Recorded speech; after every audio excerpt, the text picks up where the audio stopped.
you like coffee? Have you already had your cup today? How do you like it prepared? Black? With sugar? Milk? Oat milk? Iced? Hot? Strong enough to wake the dead? Or just enough to feel human? When do you drink coffee? Is it the first thing you reach for in the morning? Something you look forward to? Or something you rely on?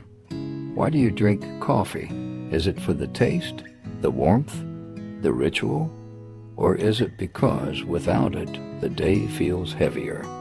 Think about that for a moment. Not how you prefer your coffee, but what happens when you don't have it. Do you feel slower, foggy, irritable, less yourself? At what point did coffee stop being a choice and start being a requirement? Because here's the strange part. For most of human history, no one needed coffee to function on a normal day. There were no mornings built around it, no identities tied to it, no jokes about being useless without it. Coffee existed, but not like this. So how did a bitter plant ignored for generations become something millions of people feel they can't begin the day without? That question doesn't have an answer in this cafe, or this kitchen, or this morning routine. To answer it, we have to leave the modern world behind. We have to go back to a time when coffee wasn't brewed, wasn't sweetened, wasn't comforting, when it wasn't a drink at all, and when humans didn't use coffee to survive their lives, but to stretch the limits of their bodies only when it truly mattered.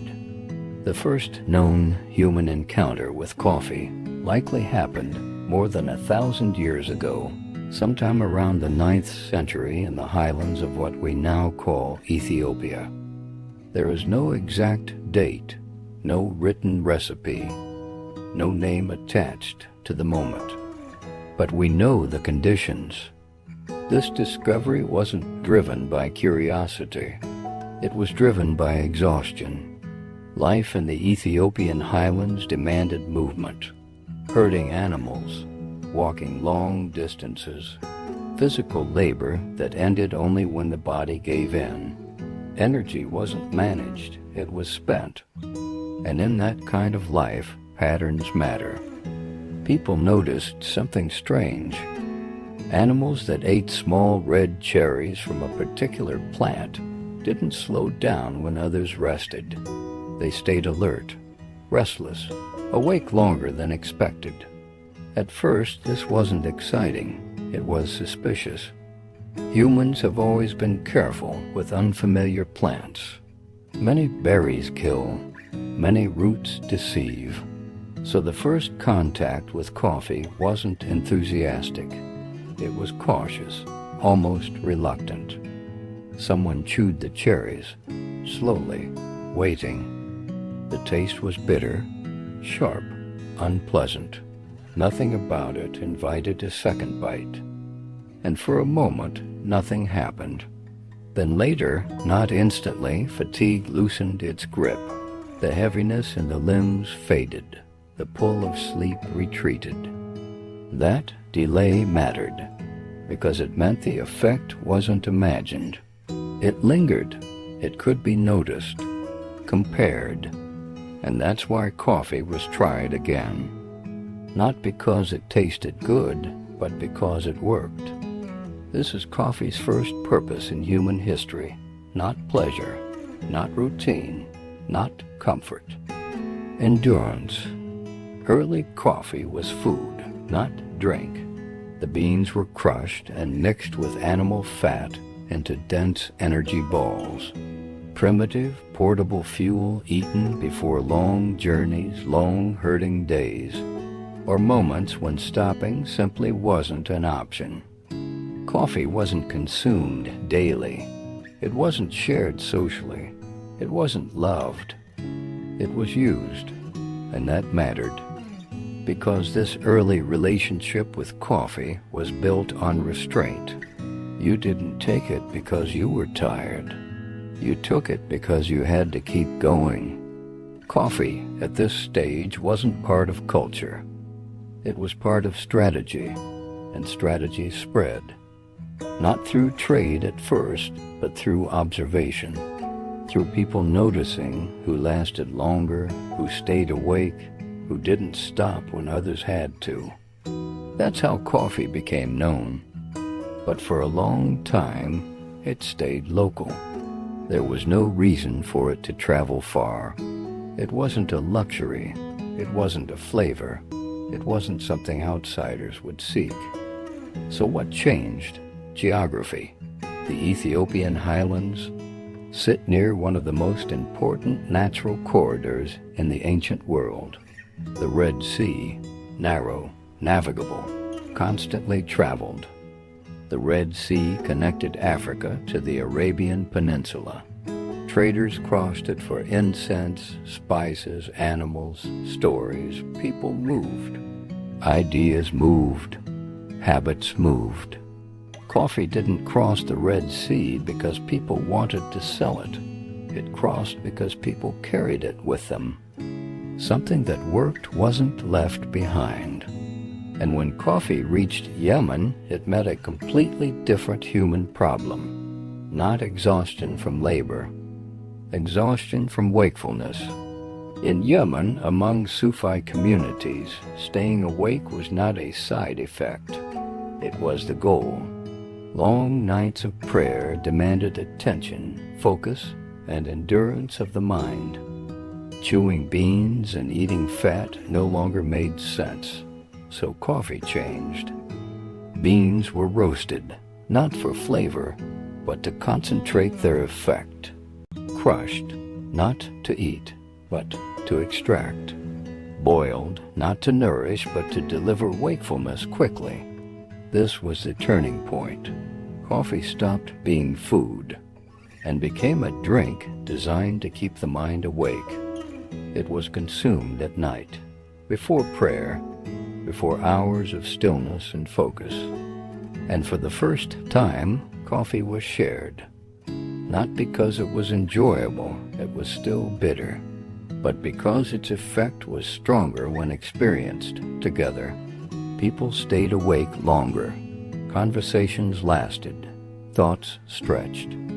Coffee crossed an invisible line. In Ethiopia, it helped people endure labor. In Yemen, it helped people defy sleep. And once a substance is used to resist something as universal as sleep, it doesn't stay quiet for long. Authorities began to notice people gathering late at night, talking, thinking, staying awake without intoxication. Coffee hadn't changed much, but its role had. By the early 16th century, coffee had moved fully into public life. In cities like Mecca and Cairo, places appeared where coffee was prepared and shared openly. These weren't taverns. There was no alcohol, no music meant to dull the senses. Just people sitting together, awake. They lingered. They talked. They didn't leave quickly. By around 1511, concern turned into action. In Mecca, coffee was officially banned, not because it poisoned the body, but because it altered behavior. Religious authorities argued that coffee was intoxicating, not in the sense of drunkenness, but in its ability to stimulate the mind. Beneath the language was a deeper fear. Coffee houses were places where people gathered without supervision, where social rank temporarily dissolved, where ideas circulated freely. In pre-modern societies, exhaustion was a form of control. Darkness, labor, and physical limits naturally restricted how long people could think, plan, and talk. Coffee disrupted that balance. An awake population is a thinking population, and thinking populations ask questions. They compare experiences, discuss grievances, imagine alternatives. This is why coffee was framed as dangerous. It wasn't the drink that scared rulers. It was the conversations that happened around it. The ban failed. Coffee houses closed, then reopened, sometimes quietly, sometimes under new names, sometimes protected by powerful patrons who drank coffee themselves. The pattern repeated: banned, defended, reopened. When coffee reached the Ottoman Empire, the same cycle played out. Attempts to suppress it never lasted. Because you can ban a substance, but you can't ban what it enables once people have experienced it. By the time coffee reached Europe in the early 1600s, it arrived with a reputation, a drink that kept people awake, encouraged conversation, unsettled authority. At first, Europe resisted. It was dark, bitter, foreign. Some called it unhealthy, others immoral, a few dangerous. So Europe did what it often does. It re-engineered it. Sugar entered the cup, not a little, but a lot. Milk followed, cream, warmth. Coffee stopped tasting like endurance. It started tasting like comfort. This changed everything. Coffee houses spread across London, Paris, Vienna. But here, coffee took on a new role. It was no longer tied to prayer, no longer tied to discipline. It became tied to work. Merchants drank it before negotiations. Writers drank it to extend focus. Bureaucrats drank it to manage paperwork. Coffee became a companion to productivity. Then came industrialization. Factories required punctuality, repetition, long hours, shift work. Sleep became inconvenient. Energy needed to be reliable. Coffee became fuel. Not for thought, not for prayer, but for labor. Once coffee was tied to productivity, it stopped being controversial. It became necessary. Sugar plantations expanded. Coffee plantations followed. Entire economies reorganized around keeping bodies alert, both those who drank coffee and those forced to produce it. By the time Europe finished reshaping coffee, it was no longer rare. It was warm, sweet, comforting, and quietly essential. So we return back to the cafe table, back to the kitchen counter, back to the cup in your hands. Nothing about it looks ancient. Nothing about it feels dangerous. Yet its purpose hasn't changed nearly as much as we think.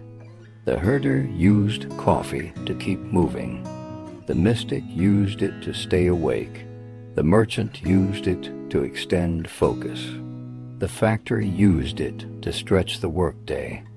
And now we use it to survive ordinary life. Coffee didn't sneak into our lives. We invited it over centuries to help us override exhaustion instead of addressing it. Coffee didn't change us. It adapted to us. When you drink coffee now, you're not following a trend. You're continuing a very old negotiation between human limits and human demands. The resolution isn't to stop drinking coffee. It's to notice why you reached for the cup. Is it helping you push through something meaningful, or helping you tolerate something that quietly exhausts you?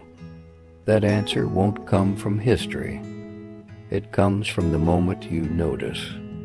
And once you do, coffee is no longer just a drink. It's a mirror,